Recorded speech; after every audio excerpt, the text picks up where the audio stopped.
Hello everyone, I've got John with me and we've got a number of whistleblowers that want to just basically say what they've gone through and just a brief description of each thing.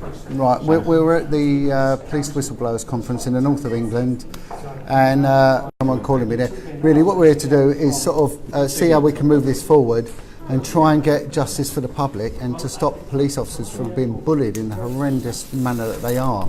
And it seems that and police services just act with total impunity when it comes to police officers. So right, I'm just going to hand over. What we've got here is Robert, you come forward. Okay, I'll move out the way, John. I'm in the way. Let's move that. No, you're actually right. Let me introduce our first civilian of the evening. We've got Robert Green, and Robert come to prominence. In the background we've got Darren, our manager. But Robert came to prominence a few years ago because he'd exposed really a child prostitution ring, but involved special needs stroke Down syndrome children, and for the fruits of his honesty and integrity, he was banged up in prison. So Robert, if you could just tell us really, your story is sort of quite well known, but what we're here to do is what they actually do to you. So in essence, what did they end up doing to you? Oh, well, I had 2 spells in prison, 3 months in high security prison. It really frightened me. It's to do with Scotland, and the Scottish Government are implicated in this by law. That includes Alex Sams, it includes Nicola Sturgeon. They've all breached 2010-1 and 21 the Freedom of Information Scotland Act, and that's a fact over the cover-up of this case, which is widely known as the Holly Gregg case. So the story goes back to 2010, and because I was getting nowhere with the Scottish authorities and making a proper investigation into a case in which there are alleged many victims, I stood for Parliament for Aberdeen South in the 2010 general election. But on my way to meet the people of Aberdeen, which I'd never been to before, I was suddenly grabbed by 2 plainclothes police officers and handcuffed, taken to the main police station at Queen Street, Aberdeen, and thrown into prison for 4 days, and then subsequently was I had a 2-year spell, and I was finally thrown into jail for 3 months. Well, I was sentenced for a year, but I got out after 3 months.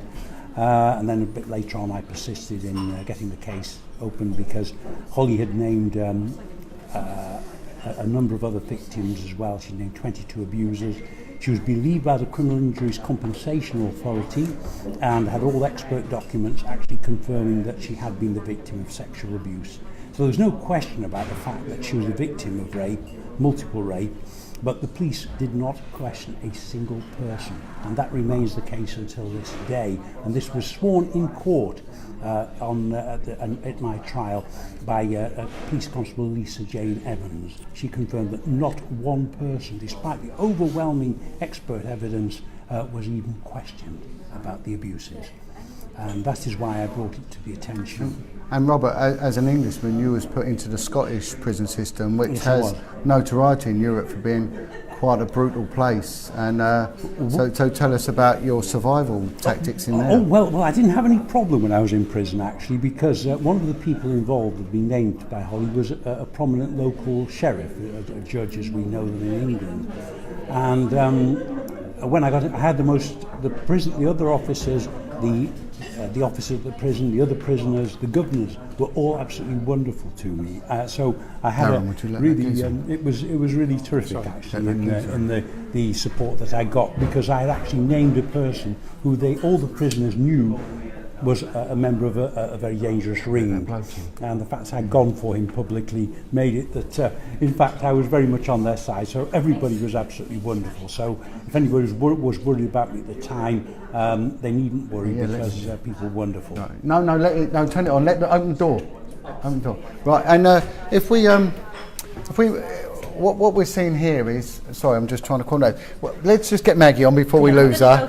Right. So, right, here, look, my old pal, Maggie Oliver. Right? This is a good man. We started this 4 years ago. Yeah, I got a phone call from John because I'd put my face in the public arena. John didn't know where to go. No, I was lost. Yeah, and I was still lost, but a little bit wiser.